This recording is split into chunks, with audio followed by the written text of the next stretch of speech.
Muy bien, 9 de la mañana, 13 minutos y nos metemos en nuestra segunda entrevista. Algo de esto habíamos mencionado en los días anteriores aquí en Arriba Gente respecto a la presentación de un proyecto de ley junto a la bancada bicameral femenina para declarar, para votar el 9 de marzo como el Día de Concientización de la Salud Cardiovascular en la Mujer. 13 mujeres mueren en Uruguay por día por causas cardiovasculares y bueno, se considera necesario concientizar particularmente en el género femenino la necesidad de concientización en este sentido, así que vamos a recibir esta mañana a la doctora Virginia Michelis. Gracias por acompañarnos. No, gracias a ustedes por la invitación. Bueno, doctora, lo primero es, ¿por qué entienden ustedes que es necesario concientizar en la mujer la prevención en materia cardiovascular? Bueno, pensamos que este es un tema que está bastante invisibilizado, es un tema complejo. A diferencia de otras patologías que se puede prevenir con un examen, la prevención cardiovascular, 80% que pasa por la prevención por el estilo de vida y es prevenible. Y además hemos constatado una brecha de género en lo que tiene que ver con todos los aspectos relacionados con la salud cardiovascular de las mujeres. Entonces, en ese sentido, creemos que es importante concientizar tanto a las mujeres para que lo sepan, para que ejerzan su derecho y también ponerlo en la agenda pública, concientizar a las instituciones y bueno, también lo que les toca a ustedes por parte de los medios con el rol que están ejerciendo de visibilizar este tema. Una brecha de género en el sentido de que digamos, desde el punto de vista de la prevención, ¿no hay un correcto diagnóstico en este tipo de patologías hacia la mujer? La brecha se constata en todo, y no solo en nuestro país, esto es lo mismo que sucede en los países desarrollados. Por ejemplo, desde la inclusión de las mujeres en los estudios de investigación, que en patología cardiovascular solo integran 1/3 de los estudios, hasta pasando por el tema de que se diagnostican menos, de que llegan en peor estado a un infarto, por ejemplo, mucho más graves, que después que infartan reciben menos tratamientos farmacológicos, menos tratamientos intervencionistas y que por lo tanto la evolución y el pronóstico es mucho peor en comparación con el hombre, ya sea en las 24 horas, en los 3 días, a la semana, al mes, a los 3 meses, al año, a los 5 años. Muere significativamente más. Y esos son datos de Uruguay, datos del Fondo Nacional de Recursos de los últimos 10 años. A ver, que a la mujer le cueste un poco más cuidarse es entendible, no compartible, pero entendible, bueno, por el tipo de vida, ¿no? De cuidar más a otros, posponer a veces sus necesidades propias por el cuidado familiar, el trabajo. Pero ¿qué pasa en el sistema que ejerce esa discriminación? Y la forma de presentación es diferente y eso al estudiarse poco, los síntomas a veces no son los mismos. Ya la mujer no los reconoce, de repente piensa que es algo vinculado a la esfera digestiva, estrés, se posterga porque es la gran cuidadora, como tú decías, del hogar. Entonces primero soluciona que esté todo en orden para después llegar a una consulta. Y a veces, muchas veces pasa, y eso lo vemos muy seguido lamentablemente, que no es reconocido de repente en una emergencia el síntoma y entonces cuando reconsulta, si tiene la suerte de volver a reconsultar, ya está en una fase muy avanzada y más grave. ¿Eso en qué edades ocurre sobre todo? Bueno, la protección estrogénica hace que las mujeres se infarten unos 10 años después que el hombre. Pero por ejemplo hay factores como por ejemplo el tabaquismo que hacen que en los infartos de las mujeres que tienen menos de 55 años, 3 de cada 4 son fumadoras. Y hasta en eso también hay diferencias, en lo que es el comportamiento y las repercusiones que tiene el tabaquismo. Una problemática que ha aumentado el tabaquismo en la mujer, ¿no? Exactamente, y que tiene otras connotaciones más de carácter emocional y que cuesta más también abandonar la cesación del hábito tabáquico. En general sucede que es hasta cultural, digo a nivel familiar, que siempre la atención, diría que hasta el comentario a nivel familiar sobre la posibilidad de tener una enfermedad cardiovascular siempre está asociada al hombre.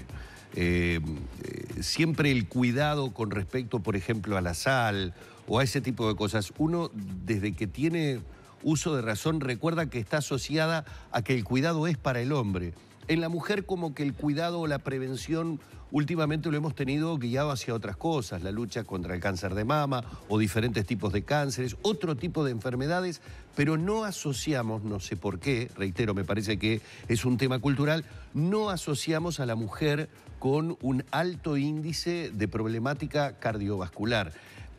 Eso también se ve a nivel de los operadores de la medicina, porque que sea a nivel familiar, bueno, es peligroso porque en definitiva la primer prevención empieza por casa, pero eso también se da en los ámbitos medicinales. Hay como un énfasis o un cuidado particular en el género masculino con respecto a la enfermedad cardiovascular y no a la mujer.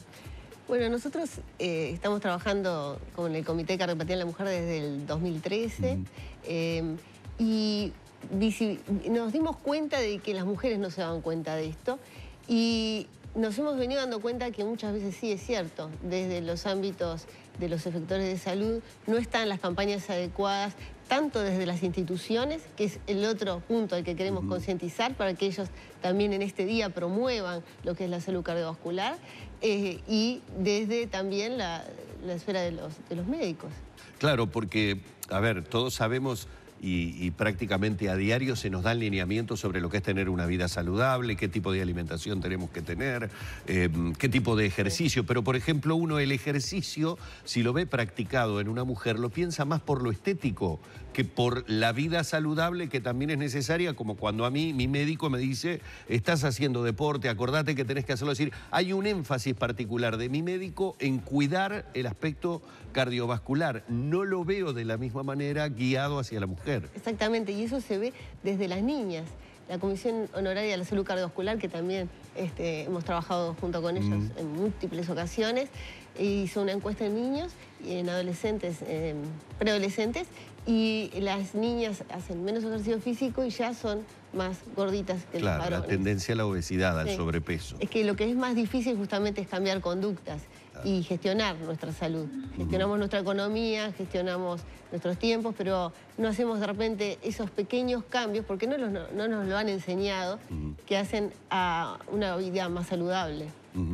¿Por qué la fecha del 9 de marzo? El 9 de marzo es, bueno, el mes de la mujer, pero además es la fecha de la graduación de la primera mujer médica del Uruguay, Paulina Luisi, que fue una mujer activista por los derechos de la salud, sobre todo sexual y reproductiva de las mujeres. Y bueno, un poco en honor a ella, así que vamos a pasar del violeta al rojo y ese día vamos a pedir a las mujeres que también se sumen a esta consigna que tomamos nosotros del Go Red for Women, de vestirnos de rojo para visibilizar el tema. Doctora, ¿quién consulta más, el hombre o la mujer?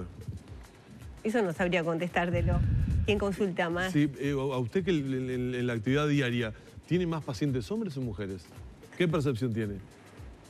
Y quizás hombres, pero eso es un poco sesgado de acuerdo en la institución que uno trabaje. Está bien. No hay digamos, datos estadísticos al respecto. Claro.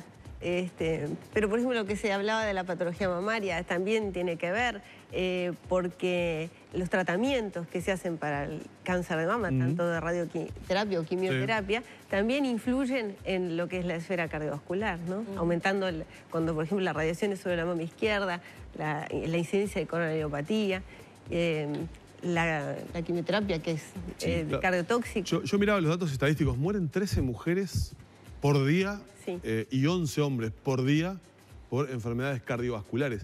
O sea, estamos hablando del número elevadísimo de uruguayos que a diario mueren y está...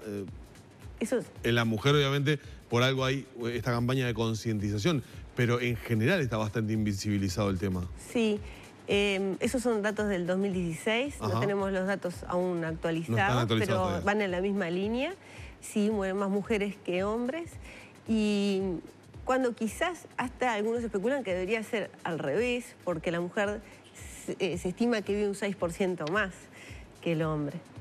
Entonces, ¿a qué tienen que estar atentas las mujeres entonces si se enfrentan a esa sensibilidad sesgada o menos sensibilidad por parte de las instituciones cuando se va a consultar? ¿A qué tienen que estar atentas para exigir? Bueno, creo que lo principal pasa primero por la prevención. y por conocer algunos aspectos diferenciales. Por ejemplo, pocas veces se sabe que una mujer que sufre de migrañas tiene un riesgo aumentado de padecer un evento cardíaco o vascular. Que una mujer que ha tenido durante el embarazo una preeclampsia, una diabetes gestacional, no es que termina el embarazo y el problema termina ahí. Esa mujer tiene un riesgo aumentado. Entonces, esas cosas hay que tenerlas en cuenta y, bueno, después todos los que ya sabemos, ¿no? El resto de los factores de prevención cardiovascular, la obesidad, la hipertensión, cuidar esos 8 o 9 factores que están asociados íntimamente con el riesgo de padecer la enfermedad. Después, estar atento a las manifestaciones cuando aparecen, ¿no? Cuando hablamos de cardiovascular, hablamos tanto del infarto como de lo cerebrovascular, del ACV, el stroke. Entonces, estar atento a los síntomas, no minimizarlos y consultar precozmente. Y al consultar, ¿hay que pedir, exigir que algún tipo de examen, que normalmente quizás de rutina no se indique? Bueno, eso depende del riesgo que tenga y la edad. Y no hay un examen, a diferencia de otras enfermedades, que nos determine absolutamente el riesgo. O sea, sí, ante un cuadro de dolor, por supuesto, un electrocardiograma o exámenes de laboratorio, en sangre, pero en prevención no hay, porque hasta la ergometría, el electro de fuerza, fue un estudio que fue diseñado para hombres. Entonces, a veces los resultados no son tan extrapolables a las mujeres. ¿Qué debería hacerse una mujer si no es un electro de fuerza, por ejemplo?